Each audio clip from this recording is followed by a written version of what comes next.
Hi everybody, I'm Bill Sanders and this is Watch Art Sci, the art and science of watch collection. Today what we're going to be talking about is the NOMOS watches. And NOMOS is a German company located in the town of Glashütte in Saxony. And we've talked about the Moritz Grossman and also A. Lange in Sun. These are also in Glashütte and also Glashütte Original. So this is a sort of a center of German watchmaking. And Nomos has some very interesting, some very affordable, and some very high horology watches that we'll take a look at. But first, what we're going to do is I got a little unboxing, and so let's see what we got to unbox. We'll do that first. Okay, this will be a little unboxing we have here, and it comes in a FedEx box, and I think this is it right here. I think there's any more stuff. Let me see. We have something. Okay.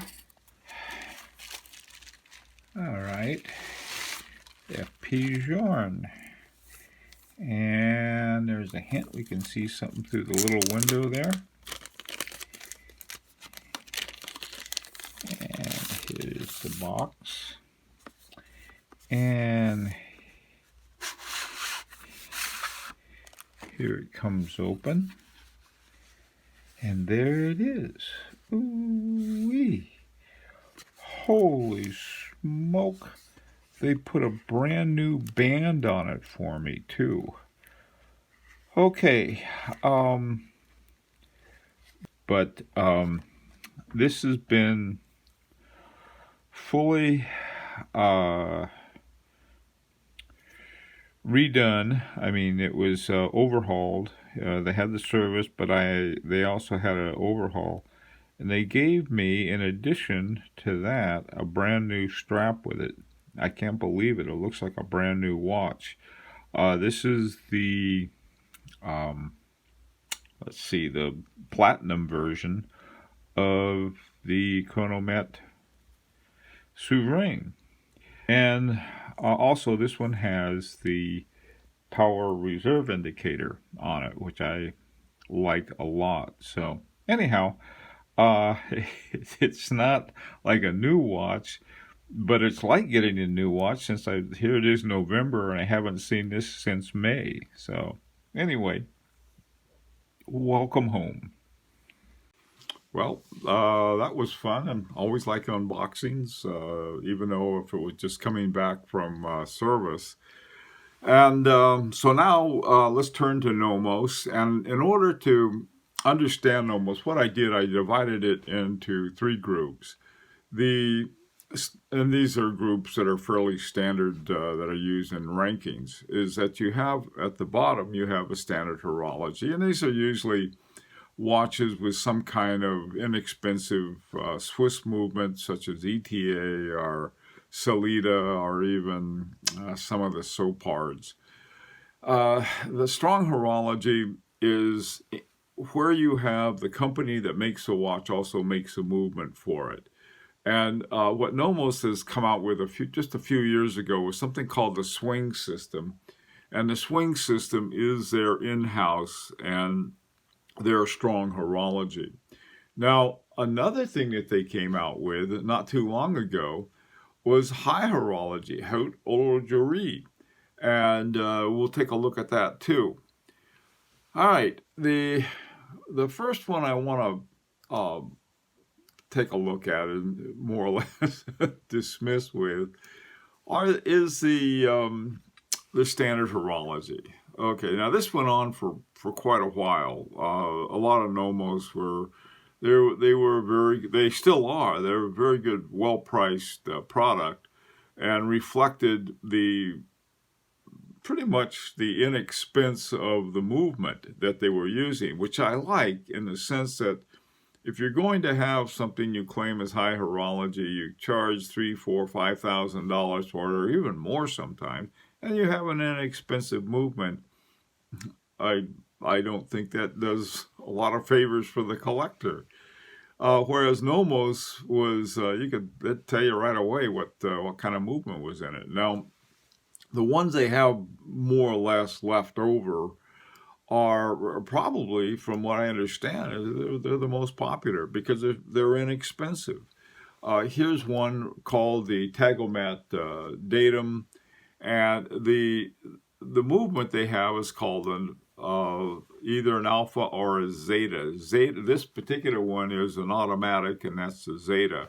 The ones that are called alpha are simply your wind up, and they're both versions of ETA movements that they still use. Now, like I said, if you go to the Nomos site, which I urge you to do, because their whole marketing is through the factory. I mean, you go to their site, you order what you want, and they'll ship it to you.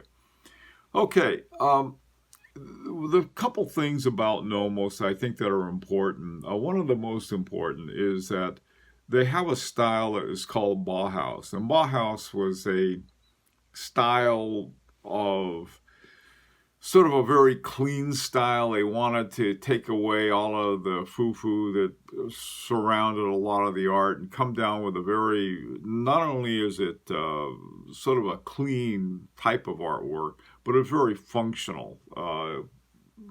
Some people would consider it plain. To me, the style looks pretty much like a wall clock in an office, right? Back in the old days in our schoolroom, we had ones that looked pretty much like that. You could certainly tell the time with it, but nothing fancy about it. Okay, so that's their standard horology, and if you just, in terms of the sheer volume, it's going to be more of these than anything else. And the reason is that they're the cheapest ones. And this is one thing about Nomos that I really like. If you pay more, you're getting more. And if you pay less, you get less. So, I mean, it's not one of these situations where you pay more and you still have the same cheap movement that you had in the lower priced ones. Their price range, though, is pretty good. You gotta watch it. The thing to look for is, I think, is that at a base is start with strong horology, and we'll take a look at that now. The strong horology is in their swing movement, or their what they call a swing system. I don't know if there's anything swinging about it, but nothing I could find. But that's what they call it. They call it their swing movement. So if you hear swing movement, just think in-house or Nomos manufactured movement. And they manufacture everything in the movement except for the hairspring. And so it's very much in-house. And from what I understand also, the hairspring is not a Narvox. It comes from another non-Swiss source that they use it for. And eventually, I imagine they'll be making their own hairsprings. Hairspring manufacture is not easy. It's quite a process. And where you find companies that do it, like Beauvais. Beauvais is one that does it. It's a huge deal. Okay, so here is what your DUW 3001, and you have a number of other ones with the DUW designation for the movement. Look for that, because that's a swing movement. And DUW stands for, it's a German word that is actually D, and the UW stand for something else. And it's part of the full name of Glashütte Nomos. All right, so let's move along. This is the Tangenti Neomatic 39 Midnight Blue. By the way, if you see a number like 33 or 39, something like that, that's the size of the case. This particular one is 39 millimeters. Okay, this is another strong horology, and also a tip. If you go to their website, uh, they have an interesting way of arranging things and for organizing them. And one of the things, if in order to differentiate between a standard horology, which means there's probably some cheap movement in it, and their NOMOS in-house horology, there'll be a little gray circle below it like you can see here, and it says NOMOS swing system. Okay, so that's what you want to look for if you want strong horology. They're not as cheap as the other ones, but you get more for it. And now, in this particular case, while it's strong horology, you still have, like this one is DUW 4301, which is a round movement. Now, your higher horology is going to have your movement will match the case of the shape of the case. Here it doesn't, and I don't think any of their strong horology or their swing movements do. All right, and also too, you can get them in different colors, but they're all that Bauhaus font and the way they look for the most part. But you'll find some interesting variations in the ones that have a swing movement in it, our swing system. Sounds like they have a pendulum, but they don't. All right, now, they decided to move into high horology, haute horlogerie, and they have a series that they call that, haute horlogerie.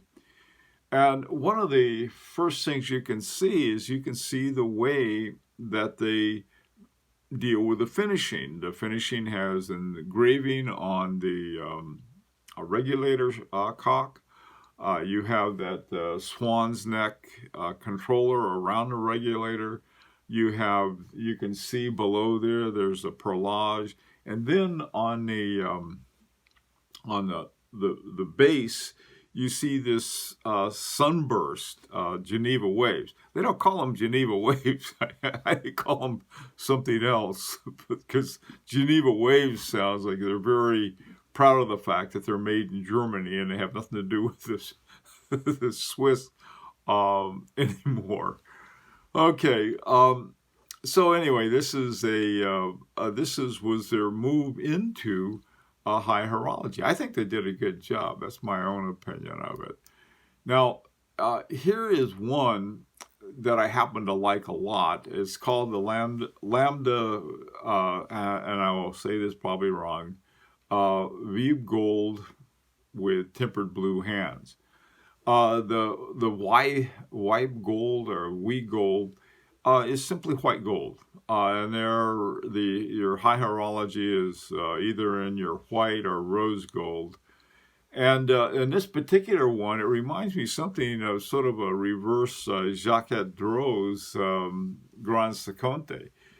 In this particular one, the grand subdial is at the top, and that's the power reserve indicator. It's an 84-hour power reserve indicator. It gives you about a half a week worth of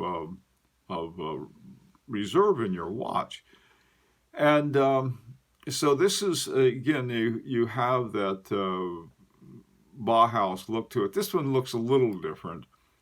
And then here you have the movement that's just nice, fits in the case very closely. That's another thing that's important. You don't want to have a little bitty movement in a great big case. This one fits nicely. The other one they have that is the other major shape they have in high horology is this tonneau shape. And again, they've done the same thing with the extra special finishing. They have the sunburst for the Geneva waves that are called Geneva waves. And but then you have the nice, clear, plain Bauhaus imagery on the dial. One of the great ironies of their high horology is the fact that they still have this Bauhaus dial, and then you turn it over and there's all of this elaborate kind of finish that is associated with a very different kind of anything but Bauhaus. So it's a lot of fun. The DUW 2002 is the one that's a tonneau shape, and the other one, I believe, is 1001 DUW. And these are the two high horology movements that they have, at least at this time. Now, the final thing I want to talk about is sort of an interesting thing, is that they have this series of watches that are called Doctors Without Borders. And I'm not sure exactly, either some portion or all of the profits from these watches go to Doctors Without Borders. And the interesting thing about it is that most of these watches use the alpha movement. They one of the ETA or Salida movements that are left over from before. But I thought that was a pretty neat thing for a watch company. Simply say, hey, you know, this is a worthwhile cause. We're going to have a series of watches for them. Another thing that NOMOS does that I really like is that they have club watches. And so what you can do, you can order a watch and it'll have, instead of having a exhibition window on the back, it'll be a plain stainless steel. And you can have your club name put on there. Like you have a watch club, or you could have a, you know, Lions Club. It doesn't matter. Some kind of but they're called club watches. And if you go to their site, which again is where their manufacturer is from, you can find them there, and it's they have some pretty reasonably priced ones too. Okay, well, NOMOS, like I said, is a very interesting company, and it's one I think that if you're a collector, you really need to consider. By the way, too, Philippe Dufour, whose watches are probably in the millions by now. I mean, they cost in the millions. There aren't a million of them. But when he was asked what would he recommend for a watch under $10,000, he said NOMOS. And it's one I think that really ought to consider. Now, the high horology, not only are more than 10, they're up around 20,000. I think they range from around 17 to 20, so they're high horology in every way. All right. As always, I really would like to hear your opinions about NOMOS. If you have a NOMOS, I'd like to hear what you have to say about it, what you think about it. And as always, this is an invitation to subscribe. And until next Friday, this is Bill Sanders with Watch Art Sci, the art and science of watch collection. Hope to hear from you. Don't forget to leave a comment.